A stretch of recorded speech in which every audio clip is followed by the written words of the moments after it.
आवश्यकता है, रोटी और कपड़ा बहुत जरूरी है, लेकिन कहते हैं कि आवश्यकताएं तो भिखारी की भी पूरी हो जाती है और आसक्तियां तो सम्राट की भी अधूरी रह जाती है।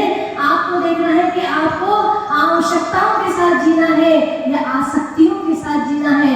आसक्तियों में जियोगे तो चाहे भगवान की कितनी भी पूजन कर लो, शांति मिलने वाली नहीं है। अगर सच में भगवान की पूजन करते हो तो भगवान से कुछ सीख कर जाओ। ये सिर्फ मूर्तियां नहीं है, ये मोर मूर्तियां भी बहुत बड़े बड़े संदेश देके जाती है। कहती है कि हमें जिसको पाने के लिए तुम दौड़ रहे हो, इतनी मेहनत कर रहे हो, वो तो हमें जन्म से प्राप्त था। बताओ तुम कितनी मेहनत करते हो दौलत कमाने के लिए। वो कहते हैं ये तो हमें जन्म से प्राप्त था, लेकिन उसके बाद भी इसने बड़ी सुंदर बात कही है कि जिस दौलत को पाने के लिए तुम दौड़ लगाते हो, उस दौलत को 2 लत लगा के चले गए थे। क्या? उस दौलत को 2 लत लगा के चले गए थे, क्योंकि उन्हें पता था इस दौलत से कुछ होने वाला नहीं। तुम्हारी दौलत की क्या वैल्यू है उनकी दौलत की आगे। उन्होंने सब कुछ छोड़ दिया, लेकिन फिर भी वो कौन सी लक्ष्मी से विभूषित है? अंतरंग और बाह्य लक्ष्मी से विभूषित है। अंतरंग में अनंत चतुष्टय की लक्ष्मी है और बाह्य में समोह सर्ण की लक्ष्मी है। तो भगवान हमने जो पाया वो सब कुछ छूट जाने वाला है। जो तुम पा रहे हो वो सब कुछ छूट जाने वाला है।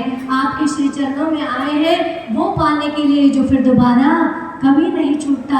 जिसे आपने पा लिया वो पाने का प्रयास करना है। टीकमगढ़ वालों को चातुर्मास मिलने वाला है ना? खुश हो कि नहीं हो? हाँ, नहीं माता जी, अब माता जी के लिए मिलने वाला। हमने कहा आप तो टीकमगढ़ की रेंज में आ गए, अब तो जाएंगे कहाँ, हम तो टीकमगढ़ ही जाएंगे, चलेंगे। बहुत अच्छा है और बहुत सुंदर बात कही है किसी ने कि जो चातुर्मास होता है वो अकेले साधु का नहीं होता, वो चातुर्मास श्रावक का भी होता है। क्योंकि चातुर्मास तो कहीं ना कहीं हो जाता, टीकमगढ़ नहीं होता तो कहीं और हो जाता, लेकिन वो तो होना ही था।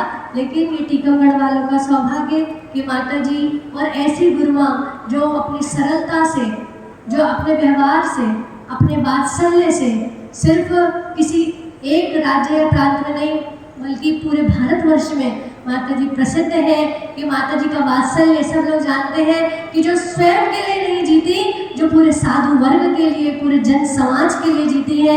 इनका एक एक कार्य अपने आप में प्रेरणा स्रोत है, जो पूरे समाज को प्रेरणा देती है। ऐसी गुरुओं का आप लोगों को सानिध्य प्राप्त हो रहा है, आगे भी होता रहेगा दिवाली तक। और हमारा तो